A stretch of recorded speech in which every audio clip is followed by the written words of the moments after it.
Assalamualaikum warahmatullahi wabarakatuh. Bismillahirrahmanirrahim. Alhamdulillahi rabbil alamin. Wabihi nasta'in ala umuri dunya waddin. Assalatu wassalamu ala asrofil anbiya'i wal mursalin. Wa ala alihi wa sahbihi wa sallim ajma'in amma ba'du. Rabbi shrahli sadri wa yassirli amri wahlul 'uqdatam min lisani yafqahu qawli. Alhamdulillah, puji syukur kehadirat Allah Subhanahu wa taala sehingga kita dapat bermuwajahah pada kajian rutin pagi hari ini. Mudah-mudahan memberikan keberkahan dan kemanfaatan untuk kita semua. Sholawat beriring salam mudah-mudahan tetap tercurah limpahkan kepada junjungan kita, Habibana, Baginda, Nabi besar Muhammad Sallallahu Alaihi Wasallam. Mudah-mudahan dengan kita memperingatinya pada 12 Rabiul Awal kemarin, kita dapat mendapatkan syafaat usma fi yaumil akhir. Amin ya Rabbal Alamin. Baik, yang kami hormati founder kajian histori Al-Quran, kandidat doktor Suratul Khairiyah Asy'ari SQ MAG atau biasa kita sapa dengan Bunda Eri. Yang kami hormati Bapak Kiai Haji Dr. Abdullah Heham Mahua MA. Mudah-mudahan segera bisa bergabung pada pagi hari ini, dan jamaah Katimus kajian histori Al-Quran, yang mana kajian histori Al-Quran ini di bawah naungan Katimus El-Makin, yaitu kajian Al-Quran online, belajar tahsin, tafsir, tahfidz, muslimah Qurani yang sudah terhimpun 700 jamaah sampai hari ini, di mana di dalamnya terdapat 17 kelas belajar bekerja sama dengan sahabat-sahabat yang terhimpun dengan grup mahasiswa dan alumni S3 PTIQ angkatan 2017. Terima kasih. Baik, kita lanjutkan pada acara selanjutnya, yakni tilawah surah Yasin ayat 33 sampai 36 yang akan dilantunkan, dan surat Al-Isra ayat 82 yang akan dilantunkan oleh Ustadzah Waqoatin dan sari tilawah Ibu Ati Notoyudo. Ustadzah Waqoatin, beliau adalah juara MTQ nasional Murobi kelas Ahad sore, dan sari tilawahnya adalah Ibu Ati Notoyudo. Baik, waktu dan layar kami persilahkan. A'udzu billahi minasy syaithanir rajim.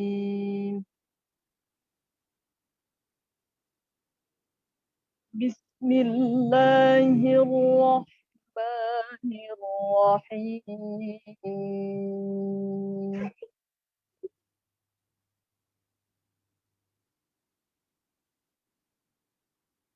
وآية لهم الأرض الميتة أحييناها وأخرجنا منها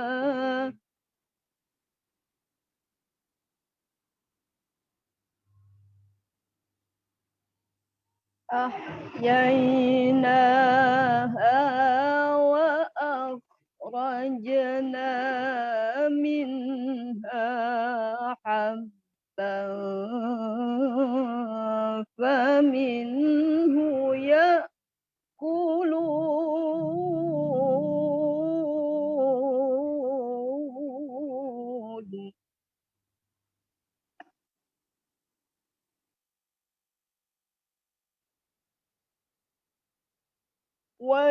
وجعلنا فيها جنات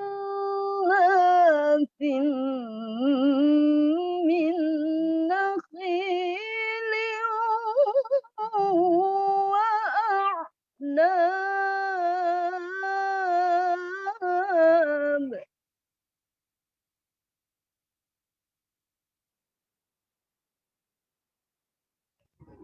jannatin min nakhilin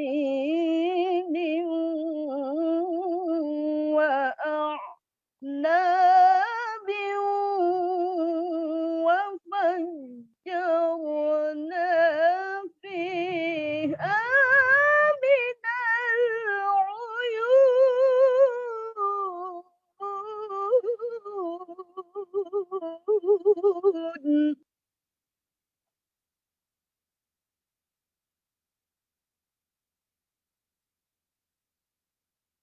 liya'kulu min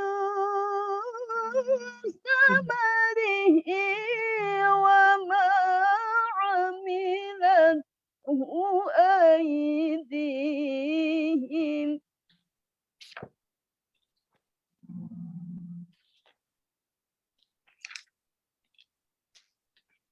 afala yashkurun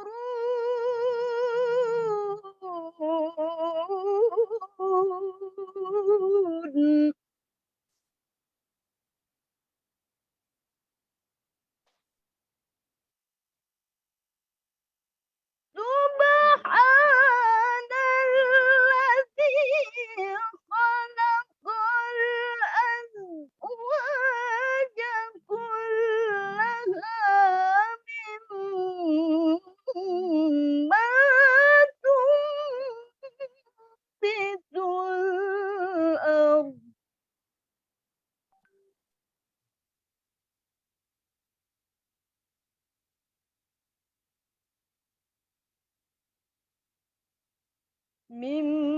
مما تنبت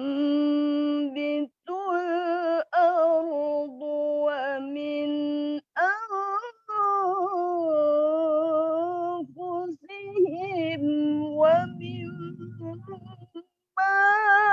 لا يعلمون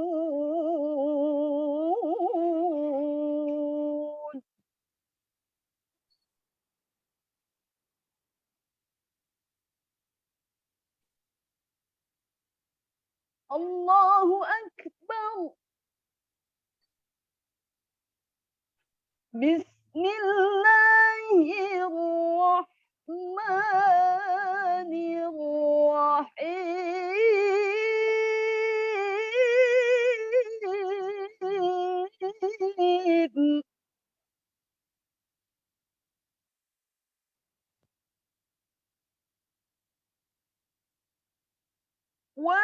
وننزل من القرآن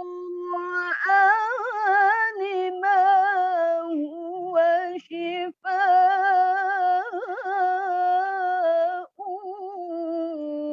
ورحمة للمؤمنين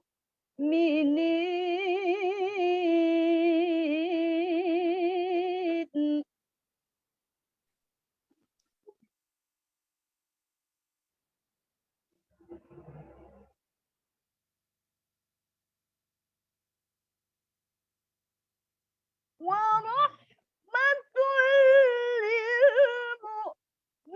للمؤمنين ولا يزيد الظالمين إلا خسارا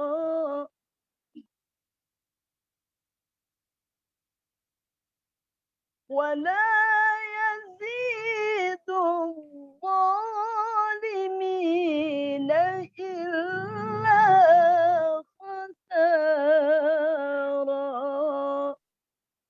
صدق الله العظيم. Bismillah.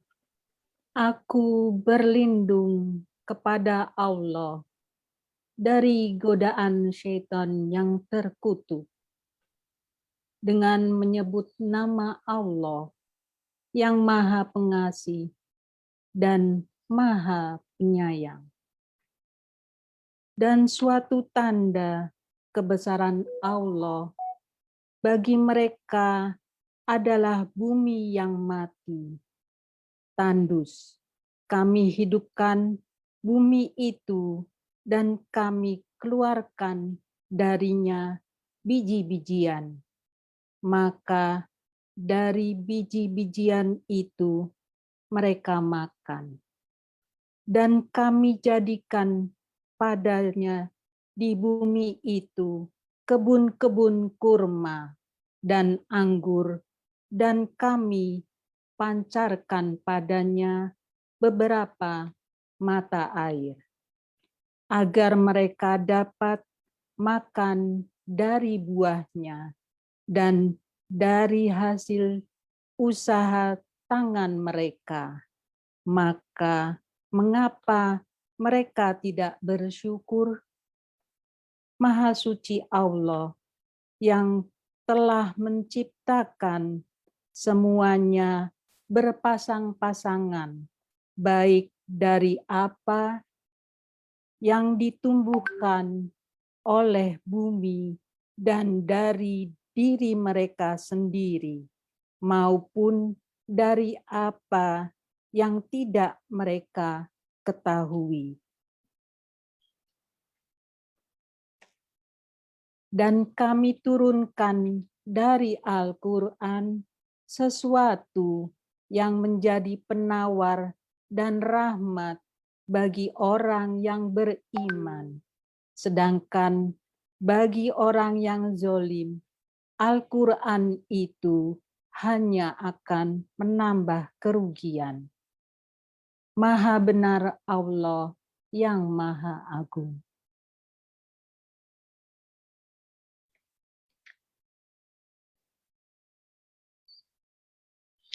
Shadaqallahul Adzim. Terima kasih buat Ustadzah Waqoatin dan Ustadzah Ati.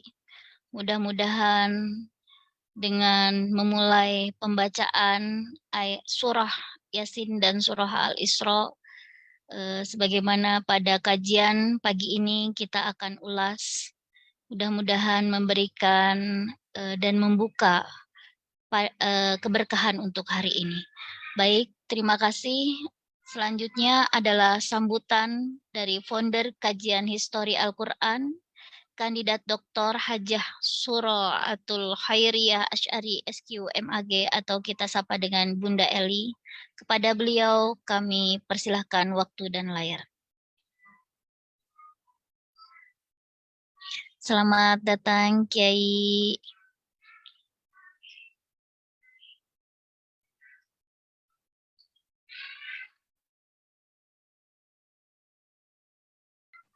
Iya, terima kasih. Selamat datang. Baru masuk. Assalamualaikum warahmatullahi wabarakatuh. Alhamdulillah. Waalaikumsalam warahmatullahi wabarakatuh. Dengan segala perjuangan, akhirnya Ayahanda bisa bersama-sama kita di sini. Tadi saya sedikit pesimis karena ternyata saya mencoba mencari informasi di berbagai grup. Banyak jaringan-jaringan yang sedang membuat memperbaharui sistem, memperkecil jaringan, terutama WiFi, IndiHome, dan beberapa Indosat. Maka biasanya Ayah hari ini banyak sekali yang hadir, tapi inilah yang ada sekarang yang bisa masuk. Alhamdulillahirrahmanirrahim. Terima kasih. Saya sendiri Suratul Khairiyah yang orang memanggil Bunda Eri adalah salah satu pengurus dari Ikatan Sarjana Quran Indonesia. Dari sanalah saya ingin membawa Ayahanda Bapak Dr. Abdullah Hamahua kemari karena waktu itu ada beberapa jamaah juga yang ikut Ayah di ISKI dan mengatakan kepada saya, Bunda, tolong pembicara bagus ini bawa ke kajian kita. Alhamdulillah saya sudah hadirkan pagi ini. Alhamdulillah. Ya, terima kasih. Terima kasih. Ini nama kajiannya Kajian Histori Quran, bagian dari kajian tafsir mancanegara yang kami kelola bersama-sama. Hanya itu saja Ayah untuk beriskat waktu. Terima kasih juga kepada seluruh yang hadir. Mohon maaf atas ketidaknyamanan untuk hari ini. Wassalamualaikum warahmatullahi wabarakatuh. Waalaikumsalam warahmatullahi wabarakatuh. Wabarakatuh. Terima kasih Bunda, mudah-mudahan selalu sehat dan selalu semangat dalam jihadnya, dalam mengajak kita kajian histori Al-Quran ini. Selanjutnya yaitu pemaparan pemateri dari guru kita bersama, Kiai Haji Dr. Abdullah H. Mahua, MA. Beliau adalah negarawan, guru besar Islam, dan penasehat KPK. Sangat antusias kami, Kiai. Monggo kami persilahkan. Terima kasih, moderator. Bisa makalah saya ditampilkan oleh admin host. Assalamualaikum warahmatullahi wabarakatuh. Bismillahirrahmanirrahim. Alhamdulillah nahmaduhu wa nasta'inu wa nastaghfir wa na'udzu billahi min syururi anfusina wa sayyiati a'malina. May yahdihillahu fala mudilla lahu wa may yudlil fala hadiya lahu. Asyhadu an la ilaha illallah wahdahu la syarika lahu wa asyhadu anna Muhammadan abduhu wa rasuluh. Amma ba'd. Qala ta'ala fil Qur'anil Karim, a'udzu billahi minasyaitonir rajim. Inna fi khalqis samawati wal ard wa ikhtilafil laili wan nahari atul albab alladziina yadhkuruna Allaha qiyaman wa qu'udan wa ala junubihim wa yatafakkaruna fi khalqis samawati wal ard. Rabbana ma khalaqta hadza batila subhanaka faqina azabannar. Shadaqallahul azim. Para peserta kajian historis Al-Quran yang insya Allah dirahmati Allah SWT, pertama-tama tidak selalu lupa untuk kita menyampaikan rasa syukur, puja dan puji kehadirat Allah Subhanahu wa taala yang atas rahmat, taufik dan hidayahnya kita masih memiliki nikmat iman, nikmat Islam, nikmat kesehatan dan nikmat kesempatan sehingga kita dapat bermuajahah di dalam forum ini sekalipun melalui Zoom. Tidak lupa salawat dan salam kepada junjungan kita besar Muhammad SAW, keluarga, sahabat, tabi'in, tabi'in sampai kepada kita sekalian. Mudah-mudahan kita memperoleh syafaat beliau untuk bersama-sama di surga Jannatul Naim nanti insyaallah. Surah Yasin kita tahu masuk jenis surat Makkiyah. Bisa diturunkan ke bawah Ya. Karena surat Makkiyah maka kita tahu bahwa ciri khas surat Makkiyah itu adalah banyak menyangkut persoalan-persoalan akidah, menyangkut persoalan-persoalan akhirat, menyangkut persoalan ajakan. Sehingga dengan demikian maka kemudian kita tahu bahwa hanya satu ayat dari surat Yasin itu yang turun di Madinah. Selebihnya 82 ayat itu turun di Mekah. Jadi ada 83 ayat. Dia termasuk dalam surah ke-36. Kita tahu bahwa asbabun nuzul surah ini turun karena waktu itu orang-orang Mekah, orang-orang Quraisy itu tidak mengakui kerasulan Nabi Muhammad atau mengingkari Nabi Muhammad. Dan kemudian kita tahu pada slide berikut bahwa sekali waktu di Masjidil Haram Rasulullah membaca beberapa ayat Al-Quran. Bisa slide berikut.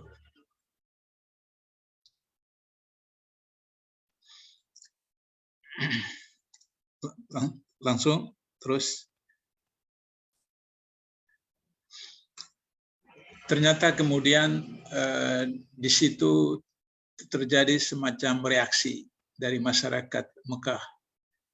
Sehingga kemudian tiba-tiba ada satu peristiwa yang menurut Imam As-Suyuti ketika Rasulullah membaca surah Sajadah, orang-orang Quraisy itu meresponsnya dengan mencoba mencelakai Rasulullah.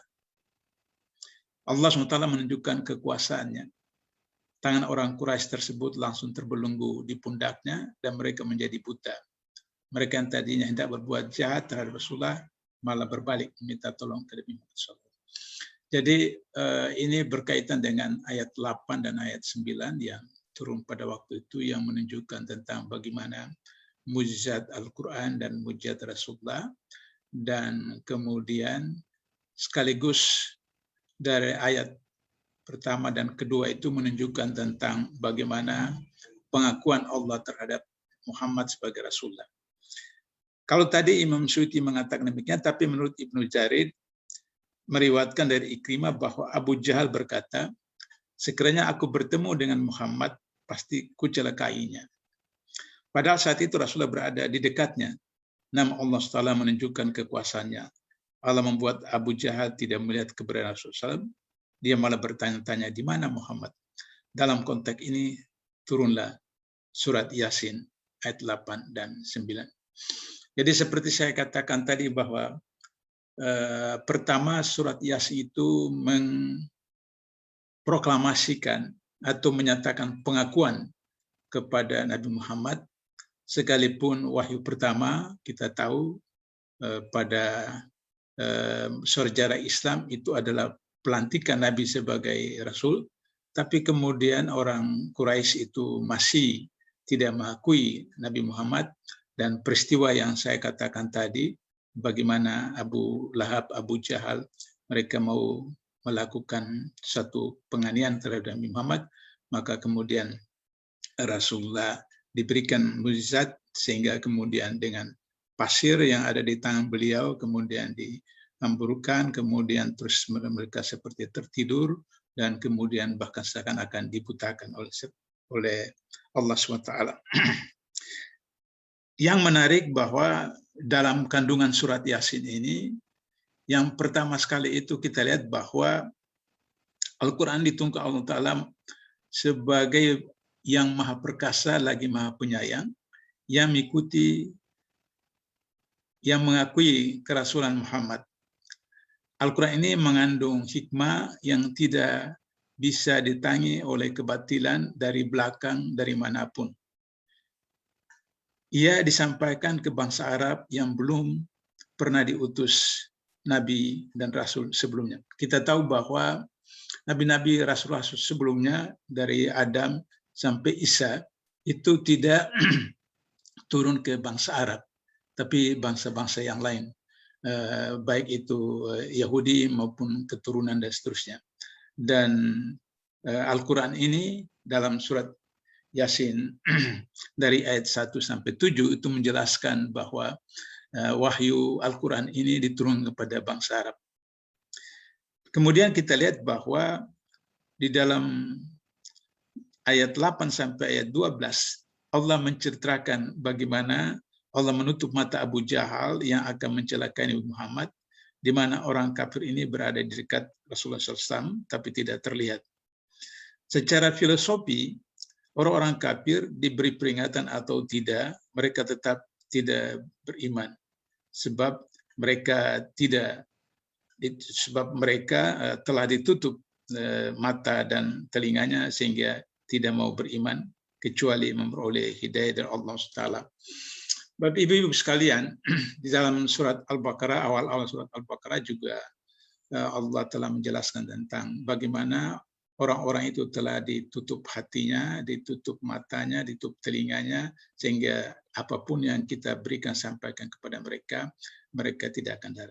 Tapi kewajiban bagi kita untuk tetap melakukan proses amar ma'ruf nahi mungkar seperti itu. Karena pengalaman saya selama 15 tahun di Malaysia, saya menemukan bahwa ada orang India itu yang protes. Orang India yang bukan Islam, jadi Hindu, protes bahwa kenapa selama ini mereka tidak disampaikan tentang ajaran Islam. Kenapa mereka tidak disampaikan tentang bagaimana Al-Quran itu sehingga mereka bisa belajar. Itu satu. Yang kedua, kita tahu bahwa peristiwa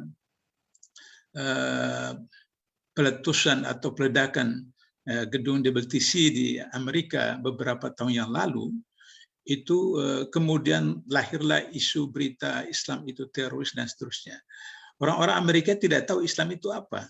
Tapi ketika peristiwa pemboman gedung WTC, maka mereka kemudian penasaran, lantas kemudian membuka Google, lantas mereka tahu Islam itu apa. Lantas kemudian mereka membaca Quran. Dari situlah mereka terkaget-kaget, terheran-heran bahwa ternyata luar biasa itu Islam, luar biasa itu Quran, bukan teroris dan seterusnya. Sehingga hari ini di Eropa, di Amerika, itu hampir setiap hari ada orang yang masuk Islam. masuk Islam. Nah, oleh karena itu maka ketika orang tidak masuk Islam, padahal ketika lahir seorang manusia dari ibunya apapun agamanya dia dari Islam. Apakah ibunya orang Yahudi, apakah ibunya orang Nasrani, orang tuanya orang Hindu, Buddha, setiap bayi lahir adalah Islam karena dia dalam keadaan fitrah.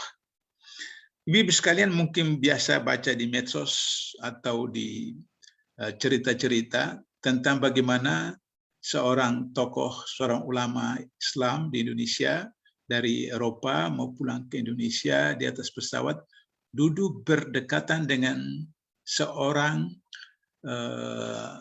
orang putih, orang barat, yang kemudian berdialog, berbicara, dan ternyata dia bisa menguasai Al-Quran, dia bisa menguasai hadis, dia kemudian bisa bicara bahasa Arab, dan seterusnya sampai kemudian beberapa ribu hadis bisa dia jelaskan. Ketika transit di satu bandara, kemudian ketika perempuan itu mengambil tasnya di atas tempat barang-barang, dia menunduk, kemudian ternyata kemudian dari belakang, dari dadanya itu keluar salib. Jadi Pak Kiai ini terkaget-kaget luar biasa. Loh, ini ternyata dia bukan Islam. Padahal dia menghafal Quran, menghafal ratusan hadis, dan kemudian Riyadhus Shalihin, dia bisa ceritakan isi dari Riyadhus Shalihin seperti itu. Kemudian perempuan itu menyaksikan Kiai ini dan kemudian dia mengatakan, nanti saya akan jelaskan ketika di hotel, karena mereka transit di hotel. Kemudian di tempat istirahat, kemudian diceritakan bahwa salib itu adalah hadiah dari ibunya. Sebagai cintanya kepada ibunya, maka dia pakai salib itu. Kemudian Kiai bertanya, jadi Anda agama apa? Apa Yahudi, Nasrani, Protestan, Katolik? Dia bilang, saya tidak beragama. Bayangkan ibu-ibu sekalian, dia menguasai Al-Quran, dia hafal Quran, hafal ratusan hadis, bahkan dia bisa menjelaskan isi dari Riyadhus Shalihin. Tapi dia bukan Islam. Lantas kemudian Kiai tanya, kenapa Anda tidak beragama? Dia bilang, mungkin saya belum dapat hidayah. Nah, saya mau kembalikan kata ini dalam surat Yasin ini, yang kata Allah di dalam surat Yasin ini, bahwa mereka diberi tahu atau tidak, tutup matanya atau tidak, hatinya atau tidak, mereka tetap tidak dalam keadaan tidak bisa menerima Islam karena hidayah. Artinya bahwa hidayah itu mahal sekali. Maka bersyukurlah kita yang dilahirkan sebagai Islam. Dari ayah Islam, dari ibu Islam, dari kakek Islam, dari nenek Islam. Tetapi kita belum mengamalkan Islam dengan baik. Buya Hamka pernah mengatakan bahwa beliau datang ke Mesir, menjumpa umat Islam, tapi tidak menjumpai Islam. Saya ulangi, kata Buya Hamka, beliau datang ke Mesir, menemui orang Islam, tapi tidak menjumpai Islam. Ketika beliau datang ke Eropa, tidak jumpa orang Islam, tapi menjumpai Islam. Pengalaman saya di Malaysia, saya ketemu para mu'alaf dari Eropa, dari Barat, dalam satu pertemuan diskusi, maka mereka katakan begini, untung saja saya sudah masuk Islam di Eropa. Kalau saya datang ke Malaysia, datang ke Indonesia, saya tidak jadi masuk Islam. Itulah pandangan mereka tentang Islam dan umat Islam. Artinya mereka masuk Islam karena kesadaran, kayak keinginan mempelajari Quran, mempelajari Sunnah, dan mereka masuk Islam. Tapi ketika mereka datang ke Malaysia, datang ke Indonesia, datang ke Timur Tengah misalnya, menyaksikan perilaku orang Islam, maka mereka anggap, loh, kok beda sekali Islam yang saya pelajari dengan perilaku umat Islam. Nah, ini yang harus kita lihat. Saya tolong dikembalikan lagi ke slide yang tadi untuk kita coba bicarakan. Ada 17 substansi dari surah Yasin.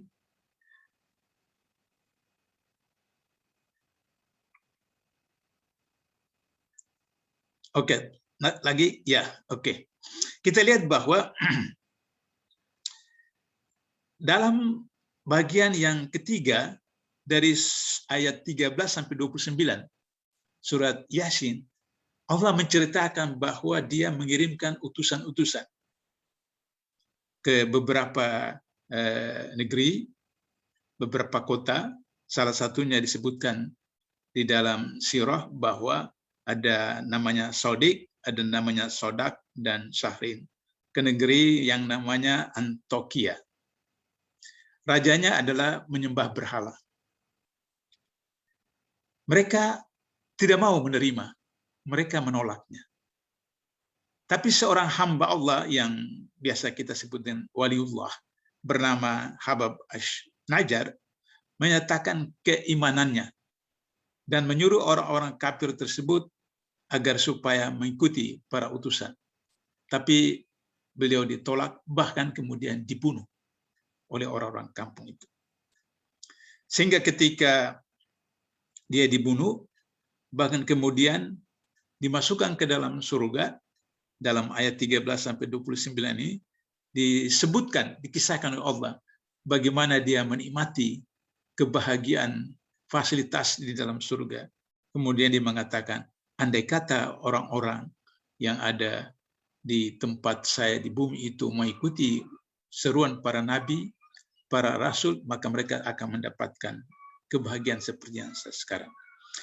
Ternyata kemudian orang-orang kafir itu mengatakan bahwa bagaimana bisa kita mengikuti seruan-seruan para nabi yang katanya bahwa mau bisa mendatangkan kiamat itu dalam waktu segera. Ayo coba kalau memang. Jadi mereka menantang para utusan Nabi. Kalau mau kiamat, coba lakukan kiamat. Seperti itu. Maka kemudian Allah mengutus malaikat Jibril, dan malaikat Jibril datang kemudian ke kota Antokio itu, kemudian mengambil tiang dari dua tiang kusen daripada pintu gerbang itu, kemudian mengeluarkan satu suara, maka kemudian hancur negeri itu, negeri Antokia itu, dan seluruh penduduknya itu mati, seperti itu. Nah, ini Allah mengisahkannya di dalam surat Yasin ayat 13-29. Jadi, kalau kita membaca surah Yasin, maka kita harus memahami bahwa bagaimana kiamat itu sesuatu yang sangat ilmiah. Kalau kita baca di surah-surah lain dalam Al-Quran, maka kita akan temukan misalnya kata Allah, telah terjadi kerusakan di darat dan laut karena tangan-tangan manusia. Maka kita lihat hari ini di Indonesia, tidak usah di tempat yang lain, di negara lain, di Indonesia. Hari ini kalau ada hujan satu hari saja, tidak usah satu hari, beberapa jam saja, di seluruh Indonesia, di kota-kota, mulai negara, kota provinsi, kota kabupaten, pasti banjir. Pasti banjir. Kita lihat bagaimana banjir yang terjadi di beberapa wilayah, orang meninggal, dan kemudian longsor, kemudian tanah gempa, dan seterusnya. Itu adalah bagaimana terjadi proses penghancuran dunia, alam, kampung, negara karena tangan manusia. Kita lihat bahwa kalau ibu-ibu nanti mau praktekkan, bapak mau praktekkan, nanti pulang di rumah, malam hari, ambil balon, kemudian tiup itu balon. Tiup itu balon sampai besar, jaga jangan sampai dia meledak. Setelah besar, kemudian diikat. Kemudian ikat dengan karet, kemudian taruh di ruangan, di lantai. Perhatikan besok paginya, Bu. Perhatikan besok paginya. Maka kita akan lihat bahwa balon itu dia mengerucut. Dia kempes. Begitulah Allah menciptakan alam semesta sejak awal mula, yang dikenal dalam sains dengan teori Big Bang, yang dalam Al-Quran disebutkan sebesar zarrah.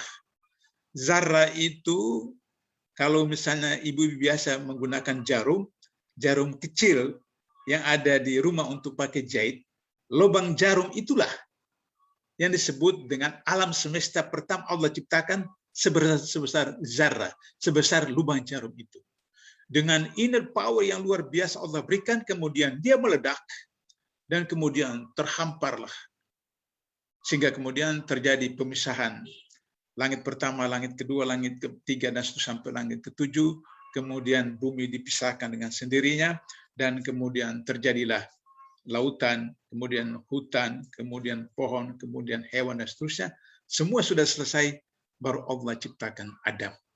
Jadi Adam diciptakan setelah alam semesta, setelah bumi sudah dengan serana prasarannya, baru Allah menciptakan Adam, dan kemudian menciptakan Hawa dari dirinya, dan kemudian terjadilah keturunan sampai kita sekarang. Jadi alam semesta ini dia berkembang sampai batas waktu, kodarnya, maka dia akan berhenti. Dia akan berhenti berkembang, kemudian dia akan mengerucut, seperti balon yang saya katakan tadi Ibu. Dia mengerucut. Ketika mengerucut, maka kemudian udara di dalam ruangan itu akan menjadi tinggi, menjadi panas, dan seterusnya. Maka galaksi-galaksi yang ada di alam semesta ini akan bergerak dengan ribuan kilometer kecepatannya, sehingga kemudian tabrakan dan seterusnya. Maka kemudian dalam Al-Quran disebutkan, dan hadis juga mengatakan, sampai kemudian matahari itu terbit dari sebelah barat. Dan pada waktu itulah kemudian seperti gunung-gunung itu bergerak seperti kapas berterbangan. Ibu buang bayinya, ibu buang anaknya, seterusnya itu karena begitu dahsyatnya. Ya, jadi oleh karena itu maka bagaimana kiamat itu merupakan suatu proses yang saintis. Jadi kalau kita baca surah Yasin, jangan dikira ini hanya persoalan malam Jumat, jangan dikira hanya persoalan orang meninggal dan seterusnya. Tapi dalam surah Yasin itu nanti kita akan lihat ayat-ayat berikutnya tentang sains, tentang ilmu pengetahuan, tentang sunnatullah.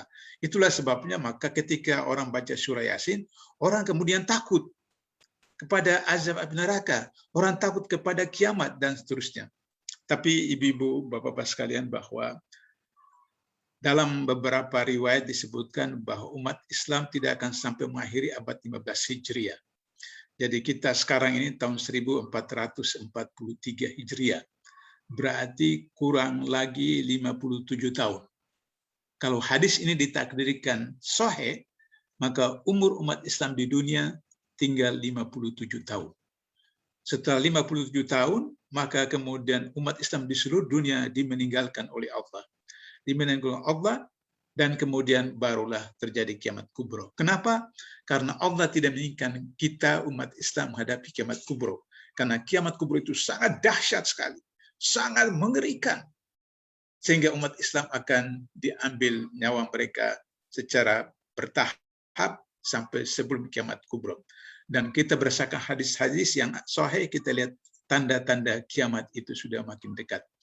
Saya sudah beberapa kali ke Arab Saudi, tapi nanti 2019 kemarin waktu umroh, saya sempat datang ke Taif. Berapa kali saya ke Mekah, baru tahun 2019 kemarin saya pergi ke Taif.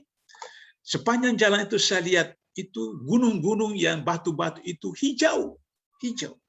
Bagaimana gunung padas, batu padas, itu muncul tumbuh pohon-pohon hijau. Dan itu menunjukkan bahwa tanda-tanda kiamat itu sudah dekat. Kemudian sudah mulai turun salju di Arab Saudi, dan itu tanda-tanda tentang adanya kiamat. Oleh karena itu, maka berarti kalau tanda-tanda kiamat sudah dekat, maka berarti juga sudah dekat Imam Mahdi yang akan datang untuk kemudian membunuh dalil, sehingga kemudian akhirnya kiamat itu akan dekat. Maka insya Allah umat Islam akan meninggal sebelum abad 15 Hijriah selesai. Nah, ini apa yang dikisahkan di dalam ayat 13 sampai 29 surat Yasin. Tapi kita lihat bahwa setelah ayat 13-29, dari ayat 30 sampai 32, Allah menjelaskan tentang bagaimana orang kafir yang kemudian menyesal setelah kemudian menyaksikan betapa kejadian-kejadian yang ada di akhirat. Ketika mereka kemudian mengatakan, bagaimana kalau kami diberikan waktu lagi 1 hari atau 1 bulan atau beberapa jam ke dunia untuk berbuat amal baik, sehingga kemudian nanti sudah itu kemudian meninggal lagi. Jadi penyesalan itu selalu datang kemudian. Jadi Bapak-bapak, Ibu-ibu sekalian, bahwa selalu kita ingat jangan berbuat sesuatu tanpa berpikir, karena penyesalan itu selalu datang kemudian. Sebagaimana orang kafir ketika sudah neraka baru kemudian menyesal. Itu kita lihat Allah ceritakan dalam surah Yasin ayat 30-32.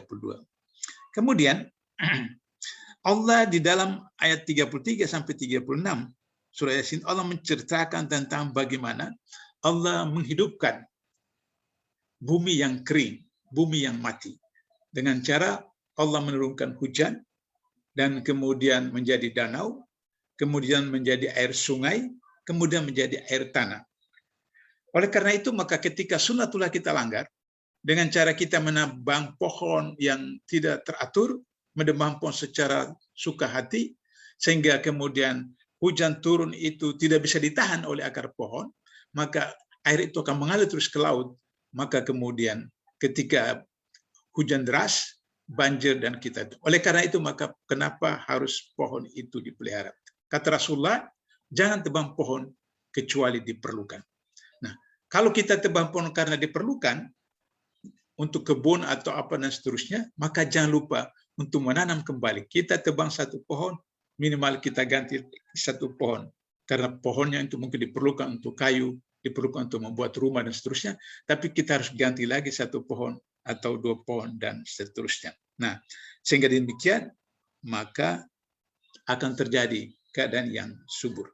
Nah, Allah dengan menghidupkan bumi itu dari yang tandus, yang kering, kemudian subur, maka kemudian manusia bisa mendapatkan berbagai manfaat. Tadi dibacakan oleh Ustazah tentang tumbuhlah biji-bijian, tumbuhlah sayur-sayur, tumbuhlah buah-buah yang untuk kemudian kita makan, hidup, dan kemudian bisa menjadi manusia yang sehat, yang kemudian bisa bergerak dan seterusnya. Itu dikisahkan oleh Allah di dalam surat 33-36. Next, berikut. Nah, kita lihat bahwa Allah juga menciptakan matahari dan bulan sebagai sumber cahaya dan sumber penerangan, tapi juga untuk alat mengukur waktu. Jadi, ketika Allah menciptakan matahari dengan bulan, kemudian matahari berjalan pada manzilanya, bulan berjalan pada manzilanya, matahari tidak mendahului bulan, bulan tidak mendahului matahari, tapi kemudian untuk siang hari, matahari memberikan energi, memberikan O2 untuk kita. Oleh karena itu, maka sunnatullah, kenapa malam hari tidak ada matahari? Karena pada malam hari itu manusia harus istirahat. Kenapa harus istirahat? Agar supaya mereka kembali merevitalisasi tubuhnya, kondisi badannya. Nah, oleh karena itu, maka malam hari orang tidak perlu bekerja. Karena orang perlu istirahat, maka tidak perlu oksigen yang banyak, tidak perlu matahari bersinar. Itulah sebabnya maka matahari ada pada siang hari, dan kemudian bagaimana agar supaya itu bisa digunakan malam hari untuk istirahat. Satu. Yang kedua, bahwa ketika matahari dan bulan diciptakan, maka kita akan menentukan arah posisi kiblat untuk kita sholat. Bapak, ibu-ibu sekalian pendengar, kalau kita mau lihat arah kiblat, maka kemudian kita akan lihat posisi matahari dan bulan. Maka kemudian dari situlah lahir para saintis dari Islam. Salah satunya adalah yang disebut dengan orang yang Ibnu Haytham. Ibnu Haytham adalah sarjana Islam pertama pada tahun 1000 Masehi, 1000 Miladiah, menciptakan alat yang disebut dengan fotografer, alat yang disebut dengan teleskop untuk melihat posisi matahari dan bulan, sehingga kemudian menentukan arah kiblat. Tetapi ketika sudah menentukan arah kiblat, maka itu harus diukur sudutnya. Nah, ketika diukur sudutnya itulah, maka kemudian lahir seorang sarjana Islam yang namanya Abbas Ibnu Firnas. Abu Wafa al-Bushani. Abu Wafa al-Bushani ini yang menciptakan rumus sinus untuk menghitung luas segitiga. Untuk mengetahui posisi bulan dan matahari.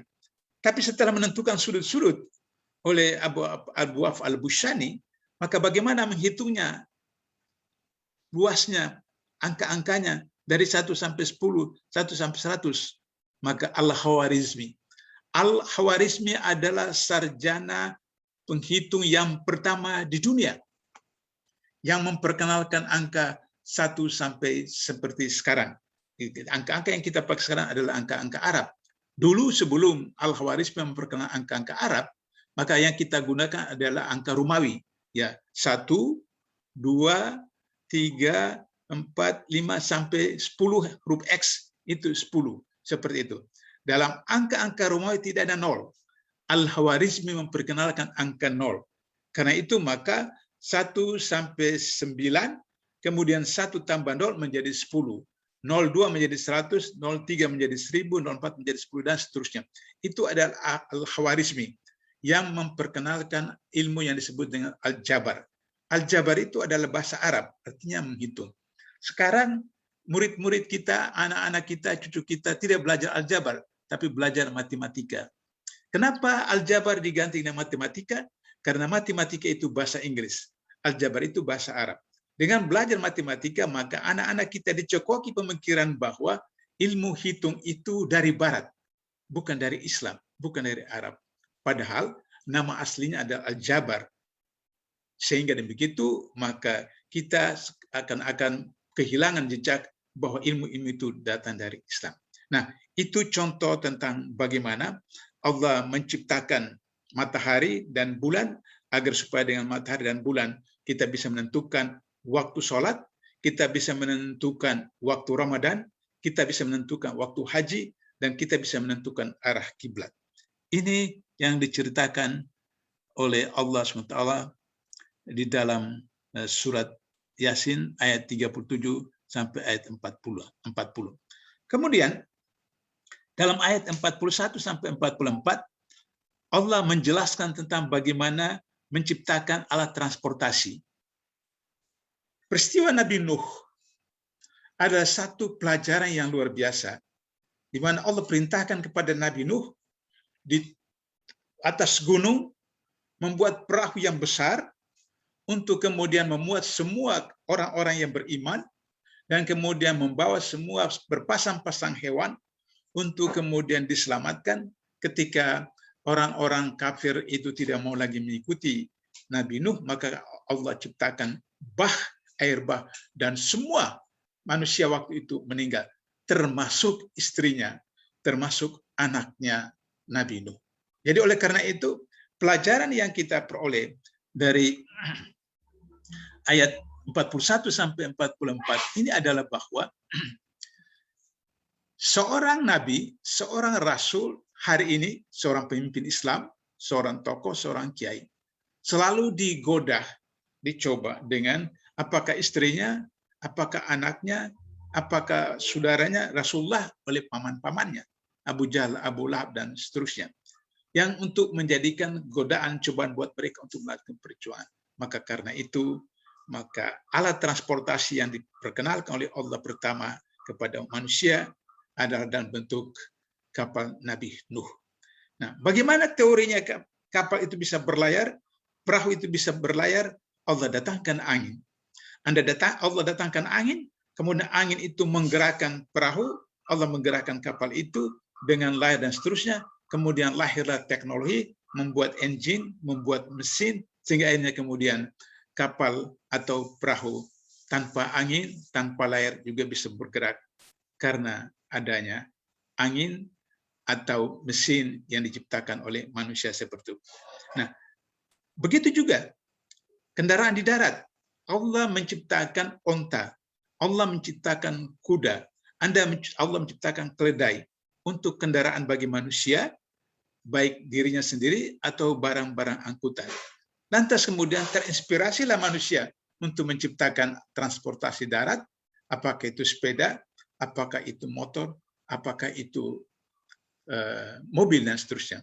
Maka kemudian kita lihat bahwa Abbas Ibnu Firnas, seorang sarjana Islam yang pertama melakukan percobaan kapal terbang.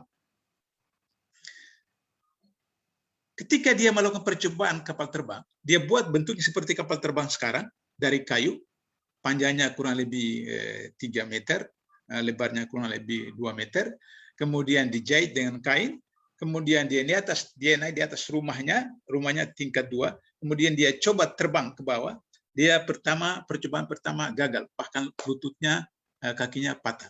Dia coba lagi, akhirnya kemudian dia bisa terbang sekitar 100 meter. Yang biasa kalau kita lihat di puncak, itu ada yang disebut dengan terbang layang. Nah, bagaimana Abbas Ibn Firnas terinspirasi untuk menciptakan kapal terbang? Karena dia baca dalam Al-Quran. Subhanalladzi asra bi abdihi lailan minal masjidil haram ilal masjidil aqsa alladzi barakna hawlahu min nuriya min ayatina innahu was-sami'ul basir. Maha suci Allah yang menjalankan hambanya dalam suatu malam dari Masjid Aqsa yang dirahmati sekitarnya, dan dia menjalankan hambanya itu maha mengetahui, maha mendengar. Jadi ketika Abbas bin Firnas membaca ayat ini, maka kemudian dia berpikir, apakah manusia bisa terbang? Sedangkan dari perjalanan dari Masjidil Haram ke Masjid Aqsa itu sampai sebulan lebih dengan naik unta. Tapi Rasulullah berangkat pada Isya, kembali sebelum subuh. Maka melakukan percobaan-percobaan Abbas bin Firnas, maka kemudianlah terciptalah apa yang disebut dengan kapal terbang. Jadi, memang pesawat terbang dibuat oleh orang Amerika, diproduksi oleh orang Barat, tapi mereka harus mengakui di dalam semua buku digantara di dunia, nama Abbas Ibn Firnas tetap dicantumkan, karena beliaulah yang pertama memberikan motivasi percobaan untuk menciptakan kapal terbang. Itulah yang kita bisa lihat dari bagaimana Allah menciptakan alat transportasi yang dijelaskan oleh surah Yasin 41-44, yang ingin saya katakan, kalau kita baca surah Yasin, itu harus ingat bahwa ini tentang sains, tentang teknologi, dan seterusnya. Nah, oleh karena itu, maka kemudian Allah menggerakkan Abbas bin Firnas untuk menciptakan kapal terbang. Memang mobil diciptakan oleh orang Amerika, motor diciptakan oleh orang Eropa, orang Amerika. Tapi Bapak, Ibu-ibu sekalian yang tahu, bahwa yang menciptakan engkol untuk menggerakkan motor, untuk menggerakkan mobil, itu adalah sarjana Islam namanya Al-Jazari. Ibu-ibu dulu, kalau seusia saya atau lebih muda sedikit dari saya, dulu mobil itu di starter, bukan dengan kunci, tidak. Tapi begini, putar begini. Ada selingernya seperti itu. Untuk menggerakkannya. Nah, alat ini diciptakan oleh Al-Jazari. Nah, oleh karena itu, maka kemudian kita lihat bagaimana sains, teknologi dijelaskan oleh Allah di dalam surat Yasin, khususnya pada ayat 41 dan ayat 44. Nah, itulah sebabnya maka Rasulullah mengatakan bahwa kalau punya anak laki-laki, suruh naik kuda, memanah dan berenang. Punya anak perempuan, suruh memasak dan menjahit. Nah, kenapa Rasulullah menyuruh naik kuda? Karena cepat atau lambat, zaman modern ini akan sampai pada satu masa di mana kita akan kembali kepada kondisi seperti dulu, yaitu tidak ada lagi pesawat terbang, tidak ada lagi kapal laut, tidak ada mobil, tidak ada motor, kembali kepada transportasi tradisional, yaitu kuda. Hari ini, kalau untuk menaiki gunung tinggi, bukit tinggi, antara panser dengan kuda, kalah panser, kuda lebih seperti itu. Disitulah substansi dari ayat 41 sampai ayat 44 dari surat Yasin Allah katakan. Kemudian Allah perintahkan orang-orang yang memiliki harta agar menginfakkan sebagian kekayaan ke orang-orang miskin. Namun mereka ingkar dengan mengatakan, mengapa mereka harus membantu orang-orang miskin yang seharusnya dapat dilakukan sendiri oleh Allah Taala. Allah menjelaskannya dalam ayat 45 sampai 47 surat Yasin. Nah, ibu-ibu sekalian, kenapa kita harus menginfakkan sebagian daripada harta kita yang dalam fikih disebutkan 2,5% bagi zakat mal, kemudian pertanian 5% dan seterusnya. Karena kalau ibu punya warung, kemudian warung apa saja, toko apa saja, sembako dan seterusnya, maka orang yang datang belanja itu ada orang kaya, ada orang setengah kaya, ada orang miskin, ada yatim, ada piatu, ada musafir. Kalau tidak ada datang pembeli, maka toko kita tidak laku, kemudian warung kita tidak laku, maka lama-lama kemudian kita akan bangkrut. Karena itulah maka dalam kekayaan, keuntungan yang kita peroleh dari hasil usaha kita, toko warung itu adalah sumbangan karena orang lain. Salah satunya karena yatim piatu, salah satunya karena fakir, salah satunya karena miskin, salah satunya karena orang yang punya berutang, salah satunya karena musafir dan seterusnya. Karena itu maka Allah mewajibkan kepada kita untuk mengeluarkan sebagian dari harta kita, kekayaan kita untuk orang-orang yang memerlukan. Jadi di sini kenapa menjadi penting bagi orang Islam memahami konsep infak. Kenapa orang kafir tidak mengeluarkan infak? Karena dia tidak mengerti, tidak memahami bahwa semua yang dilakukan itu atas iradah, atas rahmat, atas hidayah Allah SWT kepada orang. Nah, itu yang kita lihat bahwa dalam surat Yasin 45-47 itu kemudian bisa dipahami. Oleh karena itu kalau misalnya ibu-ibu pengajian malam Jumat atau apa, atau pengajian biasa, lantas kemudian baca Yasin dan seterusnya, maka saya sarankan kepada ibu-ibu pada waktu acara-acara begitu, gilirkan itu tromol, gilirkan itu tabung, gilirkan itu sebetul, kemudian mengeluarkan infak 1.000, 10.000, 50.000, 100.000. Karena di dalam surat Yasin Allah mengkritik orang-orang kafir yang tidak mau infakkan sebagai harta. Kemudian pada ayat berikutnya 48 sampai ayat 54 dari surat Yasin, Allah menceritakan bahwa orang-orang kafir itu selalu mengolok-olok utusan Allah dengan mengatakan, kapan kiamat terjadi? Seakan-akan mereka menantang Allah, kalau memang kiamat, ayo kapan? Maka Allah selalu mengatakan, hanya dengan satu tiupan sangkakala oleh malaikat, maka semuanya akan mati. Dan bukti-bukti yang ada dalam sejarah itu menunjukkan ada namanya kaum Nabi Nuh, ada namanya kaum Nabi Ad, ada namanya kaum Samud, yang itu bukti-bukti sejarah ditemukan, data-data, fakta-fakta bahwa dulu itu ada negeri di situ, ada negara di situ, ada kampung di situ, yang hari ini di penelitian-penelitian arkeologi ditemukan bekas-bekas negara atau kesultanan atau kampung seperti itu.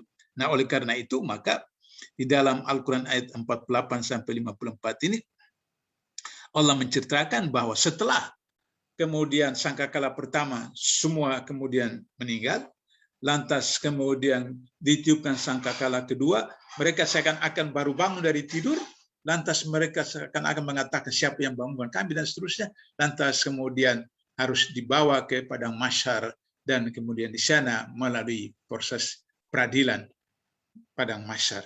Dan disitulah kemudian ditetapkan bagaimana diberikan setiap orang buku amal ibadahnya.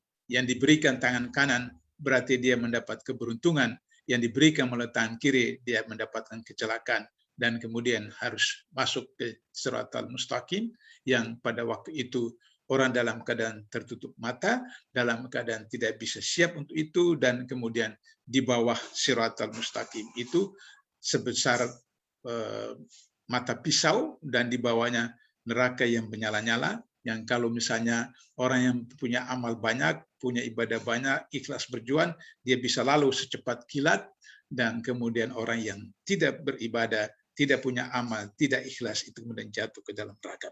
Itu Allah kisahkan di dalam surat Yasin ayat 48 ayat 54. Kemudian Allah menceritakan tentang bagaimana orang-orang di surga. Kenikmatan. Tadi pada awal saya katakan bahwa surat-surat Makkiyah itu selalu menceritakan tentang persoalan akidah, menceritakan tentang persoalan halal haram, menceritakan tentang surga dan neraka. Nah, di sini Allah menjelaskan dalam ayat 50-58. Bagaimana orang di surga itu memiliki nikmat dengan istri-istri mereka, dengan bidadari-bidadari mereka, dengan mau menikmati apa saja, mau susu langsung itu susu datang, mau madu langsung madu datang, mau buah apel itu apel datang, mau buah anggur anggur itu ada. Pertanyaannya adalah bagaimana tentang kondisi yang ada di surga itu? Maka kemudian kita akan lihat bahwa di surga itu hanya dengan niat saja, maka semua barang-barang itu akan bergerak mendatangi kita. Sehingga demikian, kenikmatan surga itu tidak bisa digambarkan dengan kata-kata, tapi seakan-akan kalau misalnya Bapak, Ibu, saudara-saudara melakukan apa yang disebut dengan mimpi itu yang indah, maka bagaimana kenikmatan seperti itu ditemukan di dalam satu mimpi yang indah dan seterusnya.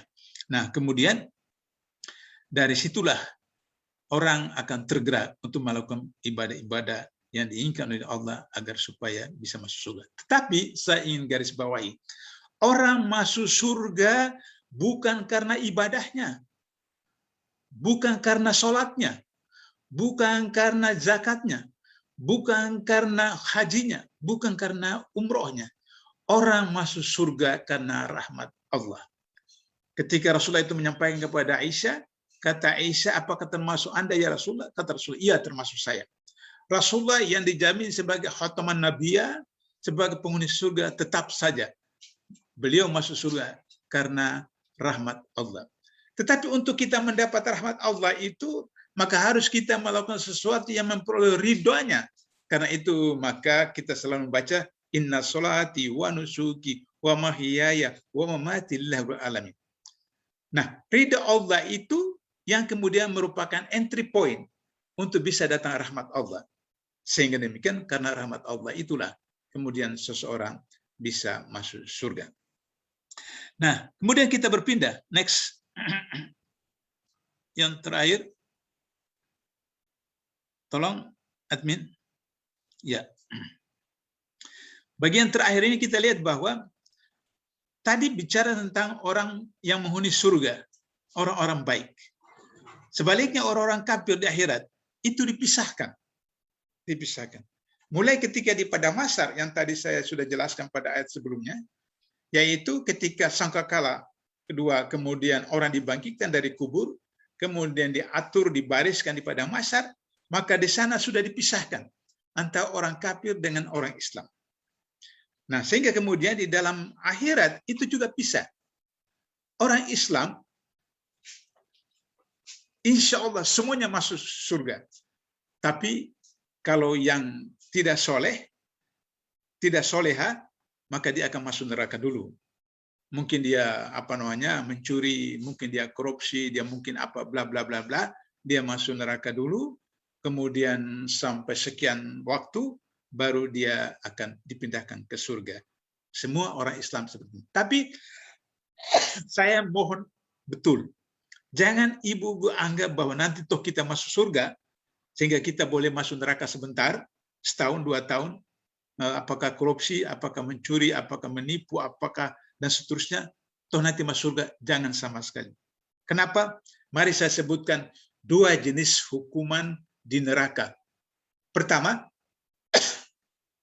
menyapu muka dengan sapu tangan yang bernyala-nyala. Muka ini hancur, utuh lagi, hancur, utuh lagi, hancur, utuh lagi, sampai Allah menentukan yang lain. Yang kedua, paku dari tapak kaki, ditusuk tembus sampai ke ubun-ubun kepala, hancur. Kemudian nyatu lagi, hancur lagi, nyatu lagi, hancur lagi. Begitu dahsyatnya. Itu adalah hukuman yang terendah di akhirat. Hukuman yang terendah di neraka. Apa kesalahan orang itu? Hanya dia makan, si gendut, si krempeng, si pemalas. Sebenarnya dia bercanda dengan temannya, dengan istrinya, dengan suaminya, dengan bapaknya, kakek, tetangganya. Tapi yang dicandain itu tersinggung. Dan ketika dia tersinggung, kita belum sempat minta maaf kepadanya, kita duluan meninggal atau dia dulu meninggal, maka hukumannya itu tadi.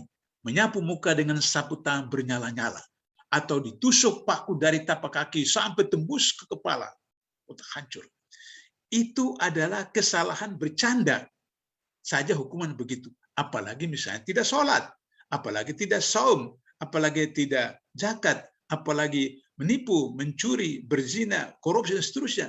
Maka itu yang disebutkan dalam Al-Quran, asfala safilin. Kerak paling bawah dari neraka. Oleh karena itu, mohon betul, jangan hanya beralasan bahwa orang Islam pasti masuk surga, kemudian bisa buat apa, jangan. Sebaik-baiknya adalah kita langsung masuk surga tanpa melalui neraka. Itu adalah yang baik. Nah, oleh karena itu maka orang-orang kafir itu mereka ketika di padang mahsyar itu tidak bisa memprotes, tidak bisa berbohong. Karena apa? Kata Allah dalam ayat 59 sampai 67, Allah mengatakan mulut mereka ditutup. Yang bicara adalah tangan mereka. Yang bicara adalah kaki mereka. Tangan mereka mengatakan, ya Allah, saya dipakai untuk memukul orang. Ya Allah, saya dipakai untuk mencuri barang Allah. Ya Allah, saya dipakai untuk memasukkan tanda tangan. Kaki akan mengatakan, ya Allah, saya dibawa pergi ke tempat maksiat. Ya Allah, saya pergi ke tempat haram dan seterusnya. Jadi orang kafir itu di padang mahsyar mulutnya ditutup. Tangannya akan memberikan kesaksian, kaki akan memberikan kesaksian, mungkin mata memberikan kesaksian, telinga memberikan kesaksian dan seterusnya. Dan itu dahsyat sekali. Kemudian di dalam ayat 68 sampai ayat 70 Allah memanjangkan umur seseorang. Allah menjelaskan. Ada orang yang meninggal sampai umur 100 tahun lebih. Ada orang yang meninggal sampai 90 tahun. Mahathir itu misalnya sekarang sudah 92 tahun. Ada yang 150 tahun. Tapi Allah tetap akan mengembalikannya pada posisi yang bisa. Kita lihat dalam Al-Quran Allah menjelaskan, Ara'aital ladzi yukadzdzibu bid-din fazalikal yadul yatim wa lahud wala tamniskin fawailul musallin alladzina hum salatihim sahun alladzina hum yura'un. Di lain ayat dalam suratin, laqad khalaqnal insana fi ahsani taqwim. Telah kami ciptakan manusia dalam sesempurna-sempurnanya. Summa radnahu asfala safilin. Kemudian kami turunkan pada rendah yang paling derajat yang paling rendah. Para mufassir menerjemahkan, memahami bahwa asfala safilin itu dua. Yang pertama adalah tempat yang paling rendah di neraka, tapi ketika di dunia itu bisa sama dengan hewan, bahkan lebih rendah dari hewan. Atau kembali kepada posisi seperti bayi. Maaf, ibu-ibu peserta, saya mengalaminya. Kaki saya itu hampir 100 tahun. Dan saya menyaksikan kaki saya ketika saya masih SD. Kencing, berak di tempat, kemudian seperti bayi, betul-betul seperti bayi. Jadi oleh karena itu maka ketika kita diciptakan dalam keadaan sesempurna-sempurnanya, lantas kita kemudian tidak menggunakan kesempurnaan kita pada tubuh kita, sehingga kita menjadi seakan-akan lebih rendah dari hewan, maka kemudian kita kembali pada posisi bayi. Nah, oleh karena itu maka kata Rasulullah, sebaik-baik orang adalah yang panjang umurnya, banyak ibadahnya, banyak amalnya. Saya ulangi, sebaik-baik orang, sebaik-baik manusia yang panjang umurnya, banyak amalnya. Seburuk-buruk orang adalah orang yang pendek umurnya, sedikit amalnya. Nah, oleh karena itu maka ada yang disebut dengan umur, ada yang disebut dengan usia. Saya hari ini umur 74 tahun. Tapikah usia saya 74 tahun? Belum tentu. Usia adalah bagaimana memfungsikan angka nominal hidup saya untuk sampai mencapai tingkat yang optimal. Itulah usia. Umur adalah angka metrik. 1 sampai 100 tahun. Nah, 74 tahun saya itu apakah sama dengan umur saya atau cuma mungkin 30 tahun usia saya? Mungkin hanya 50 tahun usia.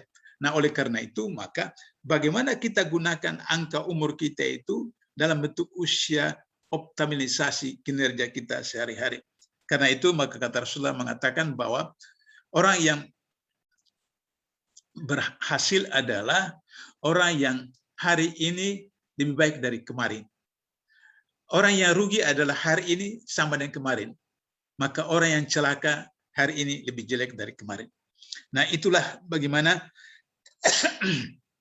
Allah menjelaskan di dalam surat Yasin ayat 68 sampai ayat 70. Kemudian ayat 71 sampai 73 Allah menciptakan hewan ternak sebagai sumber makanan, sumber minuman, kendaraan, perhiasan dan seterusnya. Pada ayat sebelumnya kita sudah jelaskan Allah menciptakan hujan untuk kemudian menumbuhkan tanaman, sayuran, buah pohon, buah dan seterusnya. Tapi pada ayat yang 71 sampai 73 ini Allah menciptakan hewan ternak. Hewan ternak itu bisa kita gunakan untuk daging makan, bisa kita jadikan minuman yaitu susunya kita minum, maka juga bisa menjadi kendaraan yaitu kuda, itu onta, tapi juga untuk perhiasan yaitu bulunya bisa untuk pakaian, kulitnya untuk bisa alat-alat katakanlah rebana atau apa namanya alat-alat yang lain, kemudian juga tandunya bisa digunakan untuk kerap tangan atau perhiasan dan seterusnya. Jadi oleh karena itu maka kemudian Allah menciptakan itu bagi kesempurnaan kehidupan manusia. Tetapi pada akhir-akhir surah Yasin Allah memberikan ancaman. Ancaman itu adalah bagi para penyembah berhala. Penyembah berhala ini karena mereka menganggap bahwa berhala itu menolong mereka. Tapi ternyata kemudian mereka tidak lain adalah musuh-musuh mereka sendiri. Kita tahu kisah Nabi Ibrahim dengan bapaknya yang adalah tukang membuat berhala. Dan akhirnya kemudian ketika mereka melakukan penyembahan berhala, Ibrahim muda, waktu masih muda datang, dia kemudian menghancurkan patung-patung semua itu, dan kemudian dia simpan salah satu patung tersendiri, kemudian dia gantung apa yang disebut dengan palu besar di situ. Kemudian ketika ditangkap, ditanya siapa yang menghancurkan berhala-berhala itu, dia katakan ini, berhala yang satu ini. Nah, akhirnya kemudian Ibrahim dibakar oleh Raja Namrud, dan kita tahu bagaimana akibatnya ketika dia dibakar. Dan kita tahu bahwa Allah memerintahkan api untuk tetap dingin sehingga Ibrahim tidak terbakar. Jadi oleh karena itu penyembah berhala hari ini cuma kita pahami pada zaman jahiliyah Rasulullah ribuan berhala-berhala diatur. Apakah hari ini orang Islam tidak menyembah berhala? Banyak berhala. Apakah berhala itu merupakan rumah? Apakah berhala itu merupakan kendaraan? Apakah berhala itu merupakan harta? Apakah berhala itu merupakan istri? Berhala itu merupakan suami, anak? Itu adalah berhala-berhala yang ketika kita menggantungkan diri kita kepada suami, istri, anak, harta, kekayaan, jabatan, pangkat, berarti kita memberhalakan semua itu. Karena itu maka dalam syahadat kita mengatakan asyhadu an la ilaha illallah. Aku bersaksi tidak ada Tuhan kecuali Allah. Syahadat kita mulai dengan menolak Tuhan. Kenapa kita menolak Tuhan? Karena Tuhan itu bisa merupakan pangkat, jabatan, harta, kekayaan, suami, istri, anak, mertua, dan seterusnya. Dan semua itu kita tolak kecuali Allah. Jadi, filosofi daripada ayat 74-76 ini adalah berhala-berhala apapun itu harus kita tolak. Jika tidak, maka kita tetap saja dianggap sebagai penyembah berhala. Kemudian ayat 77-80 Allah menciptakan manusia dari segumpal darah. Nah, padahal di dalam ayat lain kata Allah menciptakan manusia dari Adam, dari lumpur, kemudian menjadi tanah liat menjadi tanah kering, kemudian bentuk Adam. Tapi dalam ayat ini Allah mengatakan bahwa Allah menciptakan manusia dari segumpal darah. Kita perhatikan wahyu pertama. Bismillahirrahmanirrahim. Khalaq insan min alaq. Bacalah dengan nama Rabbmu yang menjadikan manusia dari segumpal darah. Artinya bahwa secara sains, saya sudah katakan tadi, Yasin ini bicara tentang sains, bicara tentang ilmu. Bahwa ketika ada manusia pertama dibuat oleh Allah langsung dari lumpur menjadi tanah liat, tanah kering, kemudian diciptakan Hawa dari dirinya sendiri, maka kemudian Adam dan Hawa memakan makanan, minuman, gandum, nasi, ikan, daging, dan seterusnya. Maka kemudian dalam diri Adam lahir apa yang disebut dengan sperma, kemudian dari Hawa lahir apa yang disebut dengan ovum. Maka ketika berhubungan antara Adam dan Hawa, maka sperma dari Adam masuk ke ovum Hawa, maka lahirlah bayi. Nah, jadi oleh karena itu maka kemudian menjadi ovum dan kemudian menjadi mudghah, segumpal darah. Itulah yang sekarang disebutkan kembali oleh Allah di dalam surat Yasin ini, bahwa Allah menciptakan manusia dari segumpal darah, kemudian mereka membangkang dengan menafikan hari kebangkitan.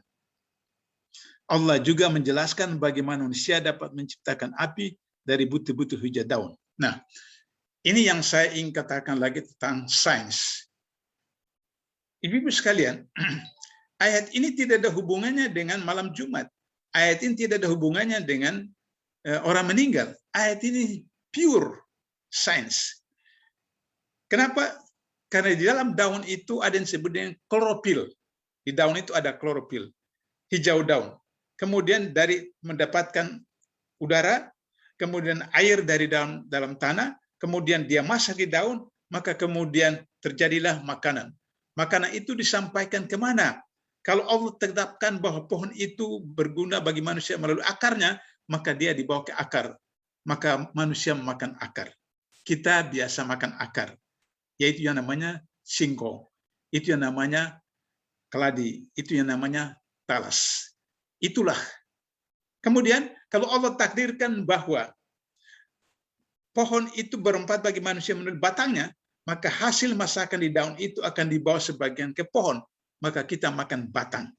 Kita biasa makan batang, yaitu batang tebu. Di kampung saya, di Ambon atau di Papua, makan sagu. Sagu itu dari batang, kemudian diolah.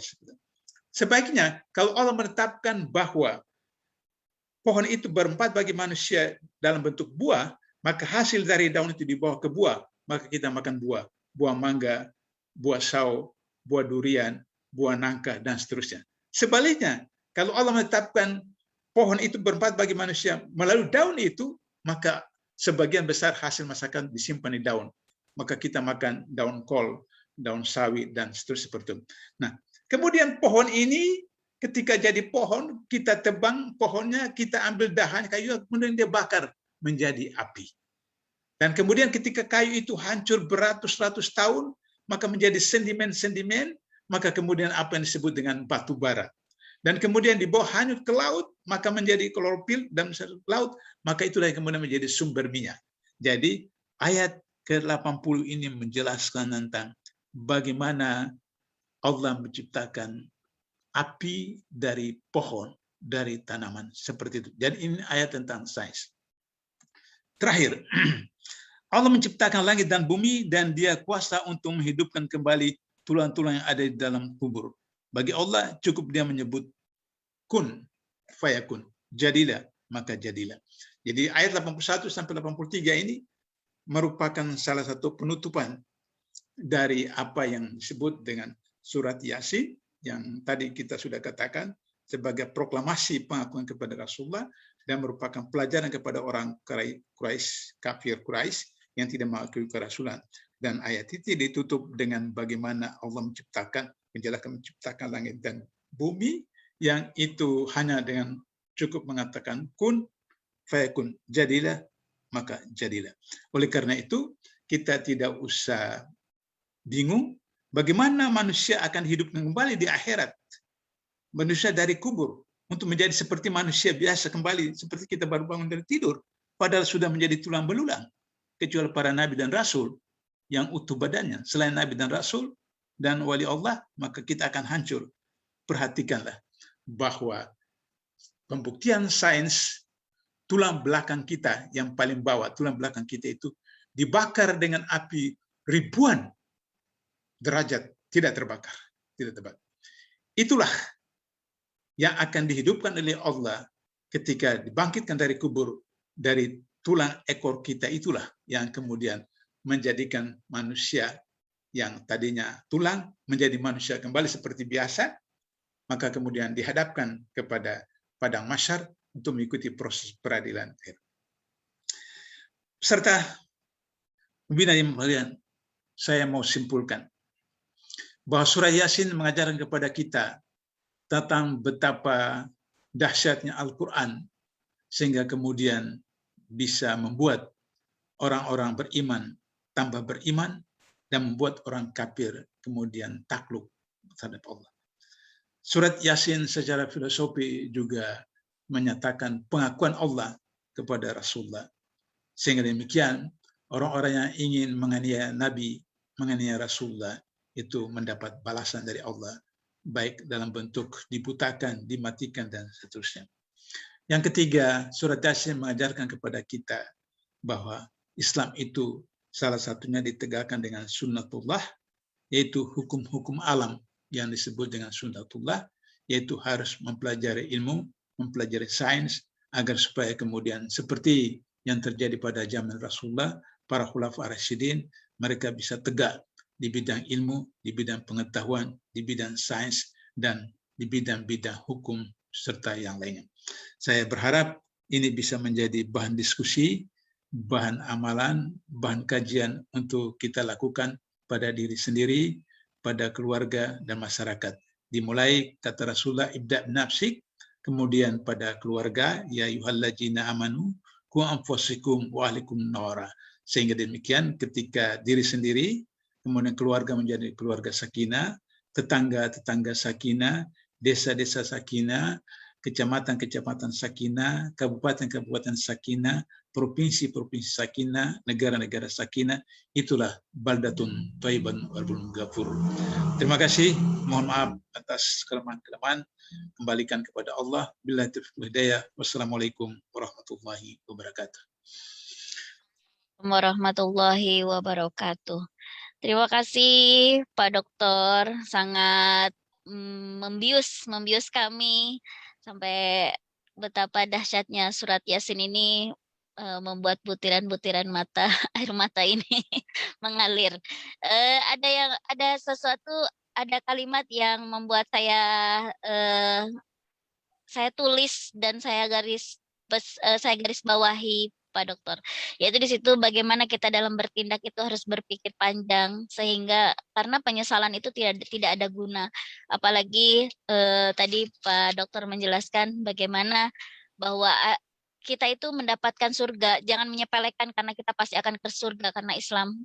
Meskipun surga itu hanya karena rahmat Allah, dan untuk mendapatkan rahmat Allah kita harus mendapatkan ridhonya terlebih dahulu. Tetapi ada dua jenis neraka yang sangat menakutkan itu. Aduh, membuat alhamdulillah sangat berkesan Pak Dokter. Baik, pastinya dari asatidah yang hadir dalam webinar ini ingin bertanya lebih jauh, dan mungkin ada banyak hal yang membuat menjadi tanda tanya tadi dari pemaparan Pak Dokter. Mungkin kami persilahkan untuk raise hand atau boleh chat di kolom chat. Apa ini sudah ada? Baik, sambil menunggu. Sementara belum ada, ya? Boleh.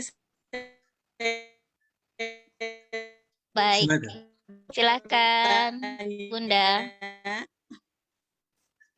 Saya Ayahanda Eri Suratul Khairiyah, dan ini yang bertugas sebagai MC adalah sahabat saya di S3 PTIQ, Ibu Balkis, Dr. Balkis. Ya, sambil soan sama Ayahanda Abdullah. Ingin dibahas Ayahanda karena terkait beberapa jamaah yang sering bertanya kepada saya, bagaimana hukum membaca surah Yasin pada waktu-waktu tertentu. Ya, apalagi sering juga diangkat hadis-hadis yang kontroversi, maksudnya tuh yang banyak yang kontra dan menganggap doif. Bagaimana kita menyikapinya? Itu saja, Ayahanda.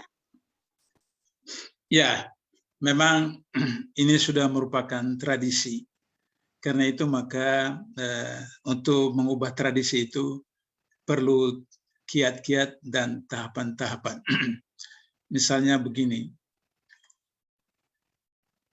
ketika Imam Syafi'i sebelum hijrah pindah, maka beberapa fatwanya itu berubah, sehingga kemudian disebut kaul pertama dan kaul kedua. Atau misalnya Buya Hamka, ketika beliau datang ke Makassar, saya masih kuliah di Makassar, waktu itu tahun 72 kalau tidak salah. Saya waktu itu wartawan kampus, jadi Buya Hamka kemana saja ke masjid di kota Makassar, saya ikuti. Lantas kemudian ada pertanyaan kepada Buya Hamka, bagaimana soal kunut dan tidak kunut bagaimana soal basmalah zahar dan tidak zahar dan seterusnya. Nah, kita tahu bahwa Buya Hamka adalah orang Muhammadiyah, tokoh Muhammadiyah. Maka Buya Hamka tanya kepada yang menanya itu, apakah saudara pernah lihat pameran lukisan abstrak? Dia bilang, iya pernah. Apakah saudara mengerti ketika pelukisnya menjelaskan? Dia bilang tidak mengerti. Ya, ibu-ibu mungkin punya pengalaman kalau menyaksikan lukisan abstrak, dijelaskan itu pelukisnya malah tambah kita tidak mengerti lukisan abstrak itu. Tapi kata Buya Hamka, apakah laku itu lukisan? Laku, malah lebih mahal daripada lukisan biasa. Nah, jadi kata Buya, kenapa dia beli lukisan itu? Karena ada kontak, ada connect antara dirinya dengan lukisan itu. Sehingga akhirnya kemudian dia beli. Begitulah Buya Hamka dalam menghadapi persoalan khilafiyah. Kata Buya Hamka, asal nasnya jelas, hadisnya sahih, maka silakan pilih yang cocok dengan hati. Katakanlah basmalah, zahar, atau sir. Dua-dua sahih. Dua-dua ada nasnya. Ada baca zahar basmalah, ada yang sir. Maka kemudian terserah yang mana cocok dengan hati. Mau basmalah zahar atau basmalah sir ketika sholat maghrib, subuh, maghrib, dan isya bagi laki-laki tentu saja. Seperti itu ketika sholat berjamaah. Nah, jadi oleh karena itu hal-hal seperti begini, ini saya mau cerita pengalaman saya waktu di Malaysia. Tahun 75 atau 76, ada satu musyawarah para tokoh-tokoh, ustadz dan seterusnya di daerah Pulau Pinang di Malaysia. Kemudian saya diminta memoderator pertemuan itu. Lantas kemudian saya tanya, Bapak-bapak yang hadir ada asli orang Arab? Tidak ada yang angkat tangan. Ada yang hafiz Quran 30 juz? Tidak ada juga yang angkat tangan. Ada yang hafal ribuan hadis? Tidak ada juga angkat tangan. Lantas saya katakan, imam-imam besar, 4 imam, apakah Hanafi, apakah Maliki, apakah Syafi'i, apakah Hambali, keempat-empatnya orang Arab, hafiz Quran, hafal ribuan hadis. Tapi di antara mereka berempat itu berbeda pendapat dalam beberapa hal tertentu. Tapi keempat-empatnya mengatakan bahwa kalau ada pendapat hadis nas yang lebih kuat dari pendapatku, maka pendapatku itu buang ke got. Keempat imam itu berpendapat yang sama seperti itu. Lantas apa otoritas kita yang bukan keturunan Arab, tidak menguasai bahasa Arab langsung, tidak hafiz Quran, tidak menguasai beberapa hadis, lantas kita merasa paling benar, sedangkan empat imam itu saja seperti demikian. Nah, oleh karena itu, maka kemudian ketika saya jelaskan itu ada pesan mengatakan, lah kalau begitu untuk apa kita musyawarah rapat ini? Saya katakan untuk kita menyampaikan pemahaman kita. Bahwa kalau misalnya saya baca basmalah zahar, apa alasan saya? Kalau saya baca basmalah sir, apa alasan saya? Supaya kemudian saling mengerti. Kalau saya misalnya baca kunut zahar, apa alasan saya? Baca kunut sir, apa alasan saya? Dan kita saling mengerti. Nah, itulah kemudian akan melahirkan apa yang disebut dengan sikap toleran. Toleran itu artinya mengakui, tidak harus mengikuti, mengakui bahwa Ibu Balkis suka pakai tudung putih, maka kemudian tidak berarti bahwa saya juga harus suruh istri saya pakai tudung putih, tapi saya menghargai Ibu Balkis menggunakan tudung putih, atau misalnya Ibu Ati menggunakan warna krem tudungnya, maka kemudian saya menghargai Ibu Ati menggunakan tudung krem, dan saya tidak harus mengatakan istri saya harus pakai tudung warna krem. Jadi memahami, mengakui, dan kemudian tidak harus mengikuti. Karena kalau toleransi agama harus mengikuti, maka kita mengakui orang agama Nasrani, tidak berarti bahwa kita harus masuk ke gereja. Kita mengakui orang Hindu, tidak berarti kita harus datang ke kuil. Jadi toleran. Saya seperti itu. Sehingga demikian maka prinsipnya kata Buya Hamka asal ada nasnya. Nah, oleh karena itu maka surat Yasin mau baca silakan. Surat Al-Baqarah mau baca silakan. Surah baca menghargai. Ya, kan ada 144 surah.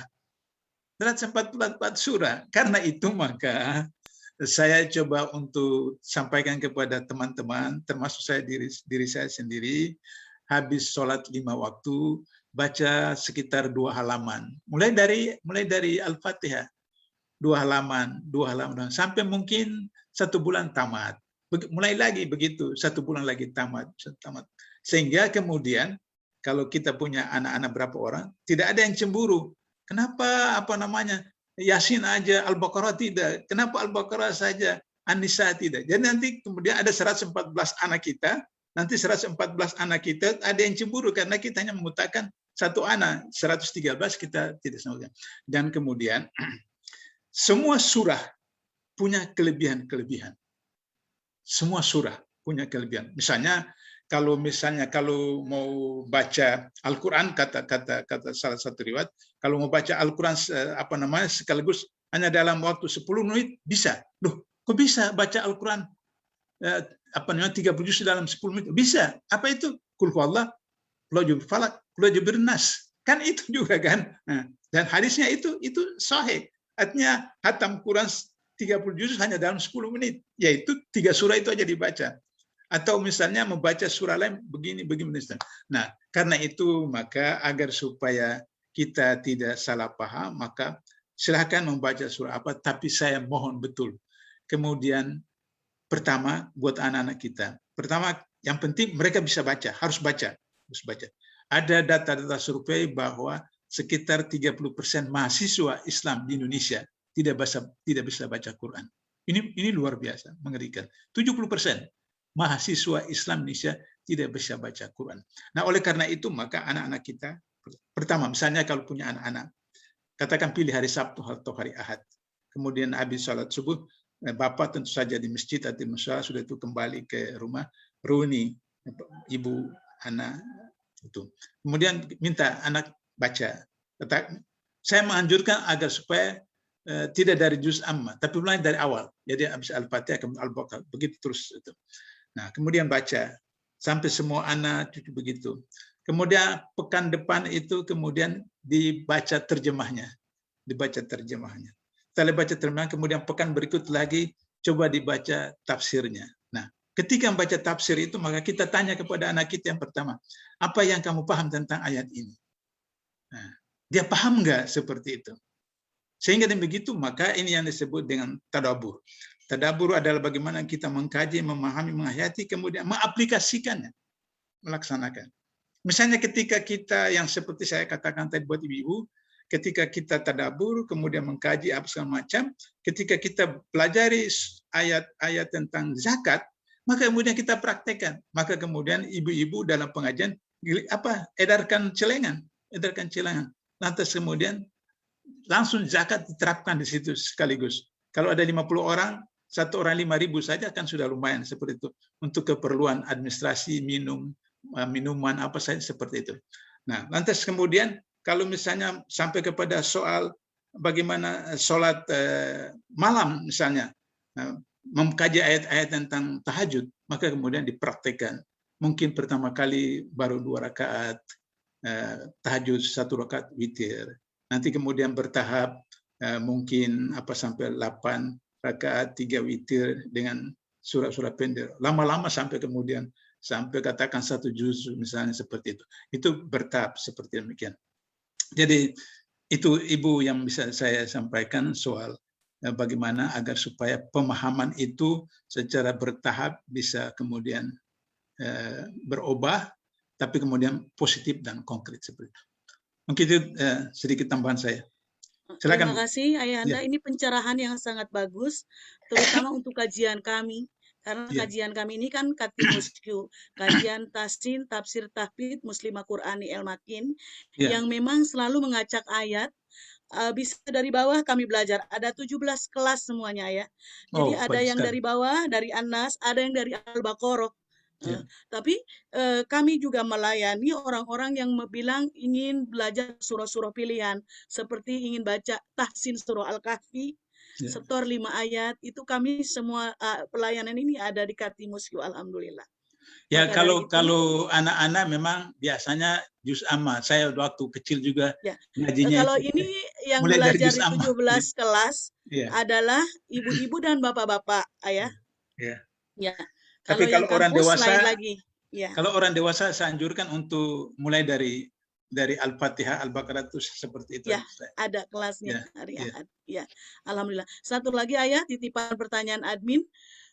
Orang selalu menggembor-gemborkan bahwa Yasin itu jantung Al-Quran. Itu ayah pengen dibahas. Apakah itu termasuk Fadailul Amal, bilang jantung Al-Quran, atau kita tiadakan pelan-pelan hadis itu, karena itu hadisnya juga doif. Seperti itu ayah. Ya, memang ada 5 hadis tentang Yasin, tapi setelah saya pelajari itu kelima-lima hadis itu riwayat itu lemah. Sebab tadi saya katakan itu akan kontradiksi dengan hadis yang lebih sahih bahwa baca Al-Ikhlas, baca Al-Falaq, An-Nas itu sudah bisa membaca Quran seperti itu. Berarti kontradiksi kan. Oleh karena itu maka kita menggunakan surah atau ayat secara proporsional.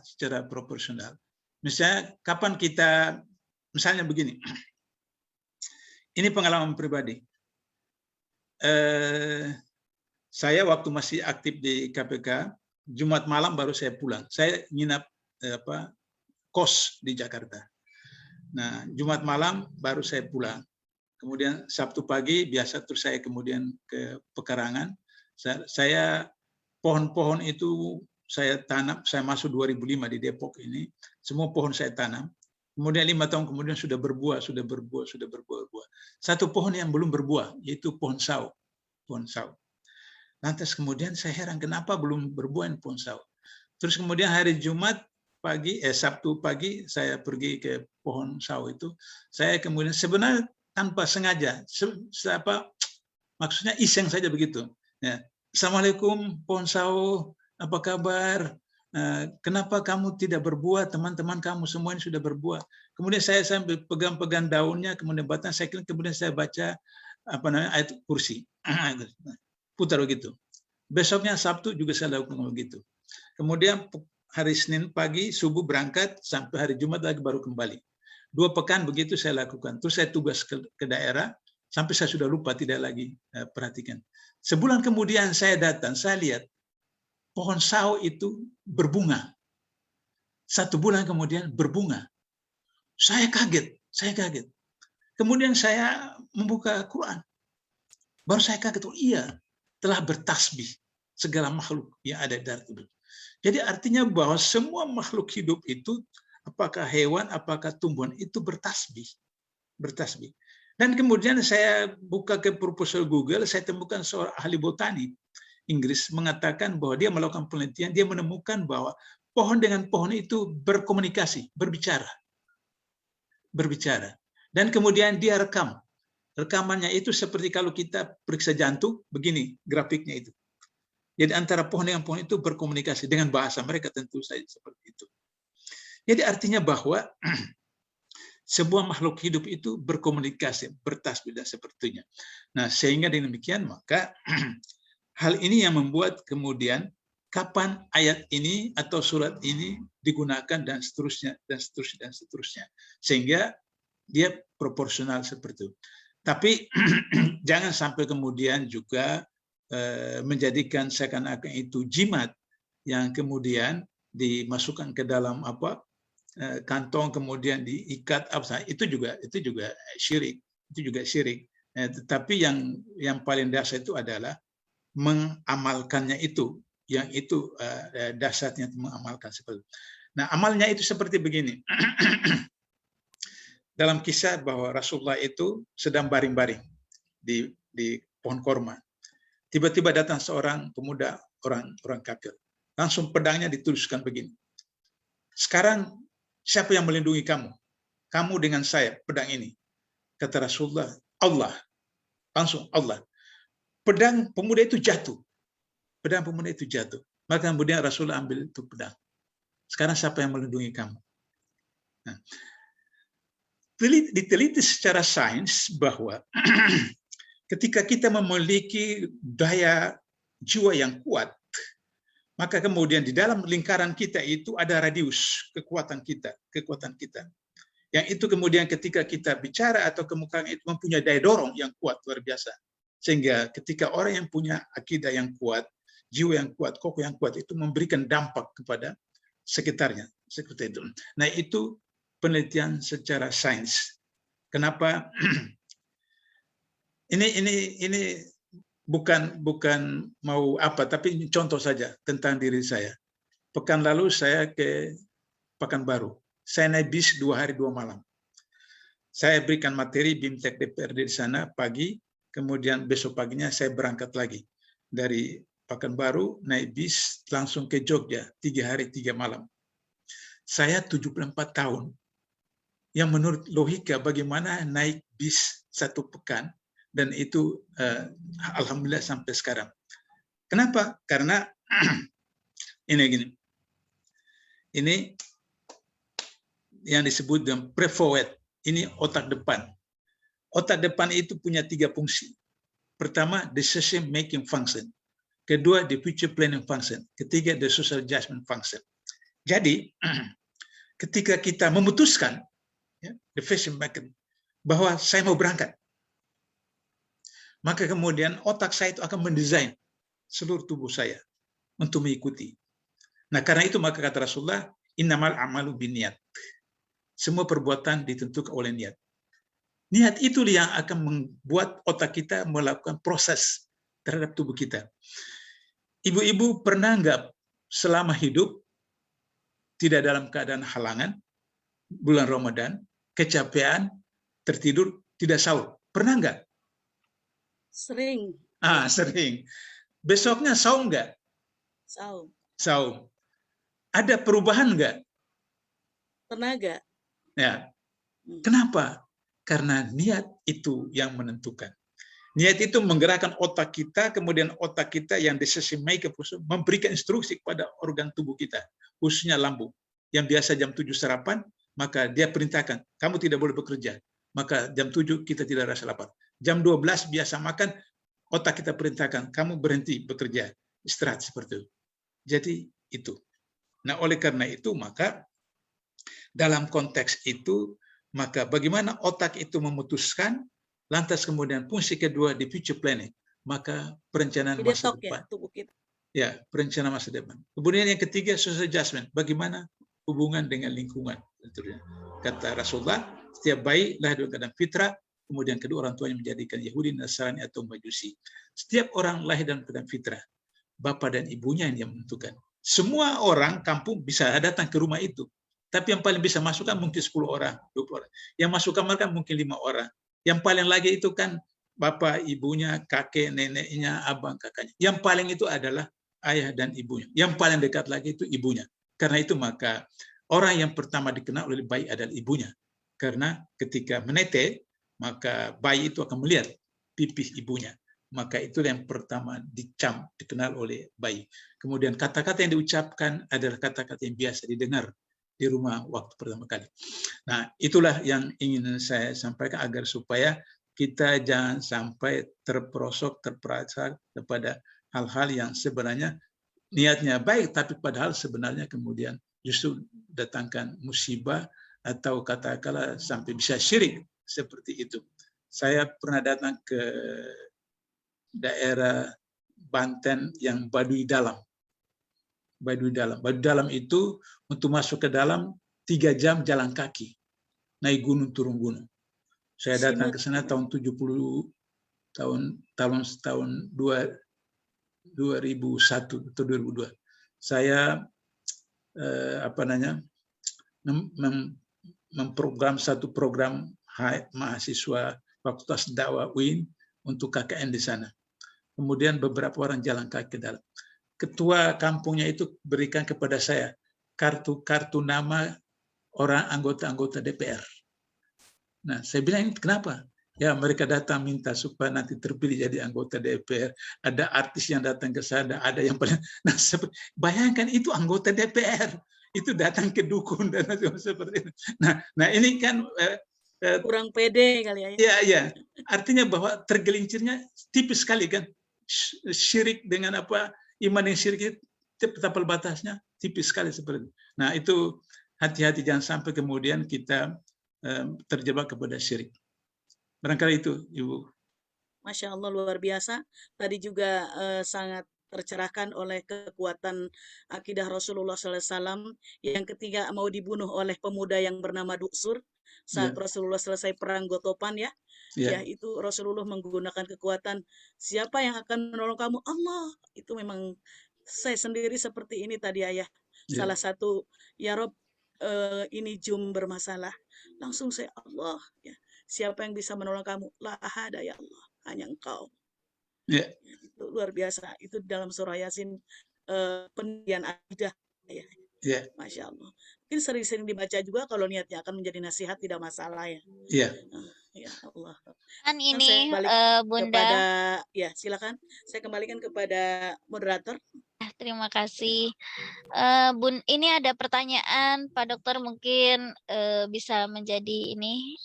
Assalamualaikum, izin bertanya, bagaimana hukumnya mengikuti pengajian yasinan yang bacaannya cepat sehingga panjang pendek dan makhrajul hurufnya asal-asalan? Bagaimana itu Pak Dokter? Jadi waktu kita sekolah, hadir dalam sekolah, terus kemudian guru absen. Abdullah hadir, Muhammad hadir, Usman hadir. Jadi itu saja. Yang didapat itu adalah hadir. Jadi absen sekolah. Yang didapat hadir bukan tidak karena tidak tahsin bacaannya ya, dapatnya hadirnya. Itu hadir saja. Jadi absen, hadir. Itulah diatakannya katimusku el makin ini agar bacaan pada dalam Al-Quran itu kan disebutkan seperti pohon yang bercabang, berdaun, beranting sampai 700. Jadi kalau betul caranya minimal 10 sampai 700. Tapi karena tidak betul caranya, ya absen hadir saja seperti itu. Nah, itu yang kemudian disebutkan fawelulin musallin. Neraka wae bagi orang yang sholat. Dia sholat, tapi neraka bagi dia. Karena dia cuma tunduk bangun. Beberapa tahun lalu di Jawa Timur atau Jawa Tengah itu orang tarawih 22 rakaat itu 7 menit. Dibayangkan 7 menit 20 rakaat itu bagaimana seperti itu. Jadi tidak didapat kecuali seperti orang saum, lapar dan dahaga yang diperoleh, tapi saumnya tidak dapat seperti itu. Nah, oleh karena itu maka kemudian jangankan surat Yasin. Bagi imam sering saya beritahu kepada para imam itu kata Rasulullah itu ayat per ayat. Jadi baca Al-Fatihah ayat per ayat. Seperti itu. Nah, kalau misalnya sambung, jelas saja. Padahal maksudnya itu kan supaya jamaah itu mengikuti, kemudian paham, menghayati. Kan salah satu syarat khusyuk itu adalah intinya jangan diwasol ya ayah. Ya. Kemudian mengikuti, kemudian memahami, menghayati, menjadi khusyuk seperti itu. Tapi kalau seperti orang seperti ya absen aja seperti itu. Itu Mbak Balkis. Siap ya Pak Dokter, ini teguran banget. Kadang kita pengen tarawih yang penting cepat selesai. Kadang sholat juga udah bacanya cepat tanpa wakop, udah gitu pikirannya kemana-mana. Aduh, lengkap sudah ya Pak Dokter. Sama ini Pak Dokter, mungkin ini masih ada waktu nggak Bunda?